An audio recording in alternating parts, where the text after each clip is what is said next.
Commence avec les audiences d'hier soir. Qu'avez-vous le plus regardé? Et c'est un énorme carton pour TF1 qui diffusait le film Bienvenue chez les Ch'tis avec Danny Boone et Cadmerade. TF1 n'a pas perdu le nord hier soir, après plusieurs journées difficiles. Écoutez bien, 8 600 000 téléspectateurs, 35% de l'audience branchée sur TF1. C'est la meilleure audience depuis le début de l'année, même si on est encore qu'au mois de janvier. La première diffusion en novembre 2010 avait réuni 14 millions de téléspectateurs. On est encore très très haut hier soir, 8 600 000 donc, avec des répliques qu'on connaît par cœur. C'est pas compliqué de parler le ch'timi. On dit pas, pardonnez-moi, je n'ai pas bien saisi le sens de votre question. On dit ah.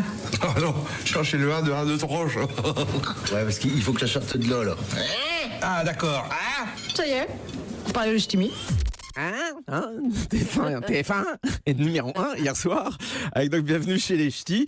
TF1 bat toutes les autres chaînes, notamment France 3 qui arrive deuxième avec la série néo-zélandaise Broken Wood. Un bon score, 3 300 000 téléspectateurs et 12% d'audience, ce qui signifie que la soirée électorale sur France 2 de la primaire de la gauche arrive troisième avec 3 100 000 téléspectateurs. C'est pas si mal, 12% d'audience pour Laurent Delahousse. Une soirée très réussie, très moderne sur le plateau de la chaîne France Info, très animée dans la réalisation. Laurent Delahousse parfait pour faire vivre ces grands événements en direct. 3 100 000 téléspectateurs, c'est nettement moins que le premier tour de la primaire de la droite qui avait eu lieu le 20 novembre dernier.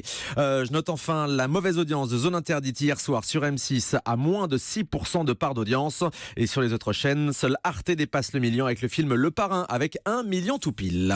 On passe maintenant aux chiffres de ce week-end avec Guillaume Janton et on commence par samedi avec une grosse déception pour TF1, Guillaume. Et oui, surprise, TF1 est battu par France 2, 3 500 000 téléspectateurs pour Nagui et le prime de N'oubliez pas les paroles et seulement 3 200 000 pour TF1 qui faisait le pari de proposer du théâtre en prime time, une première depuis 2011. La pièce Folle Amanda avec Michel Bernier vous a beaucoup fait réagir sur notre télérépondeur. Je vous appelle parce que je regarde Folle Amanda sur la une et qui est retransmis en direct, mais ça fait 2 fois que j'ai des plages de publicité, donc je trouve ça anormal. Voilà. C'est vrai, on est nombreux à se demander ce qui se passe dans la salle pendant les pages de pub. Est-ce qu'ils s'arrêtent? Est-ce qu'ils font un entracte? Ouais, on sait pas. On a essayé de contacter TF1 qui nous a pas donné la réponse. En tout cas, on sait pas s'ils ont continué la pièce pendant que. À mon avis, ça continue. Ça continue en Oui, direct c'est pendant qu'il y a la page de pub. Ouais, parce que j'imagine mal les acteurs s'arrêter à 2 reprises pour en plein milieu du spectacle pour passer la publicité. Alors donc ça, c'était pour samedi soir. Vous l'avez vu, TF1 battu notamment par France 2 et par France 3. Maintenant, on passe à vendredi. Et bien là encore, TF1 est battu par France 2 en prime time. 4 700 000 téléspectateurs ont suivi la série Shérif, tandis que 3 400 000 ont choisi de passer la soirée avec Arthur pour Vendredi tout est permis. Et puis je vous donne également l'audience de TPMP fait du ski, le prime événement de Cyril Hanouna avec toute sa bande au sport d'hiver.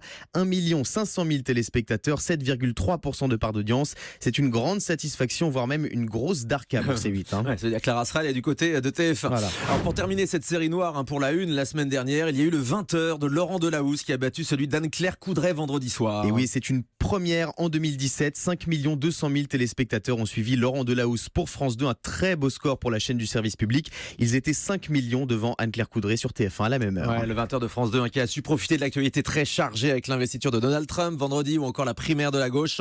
Il faut remonter au 7 février 2014 pour voir le JT de France 2 devant celui de TF1. C'était pendant les Jeux Olympiques d'hiver de Sochi.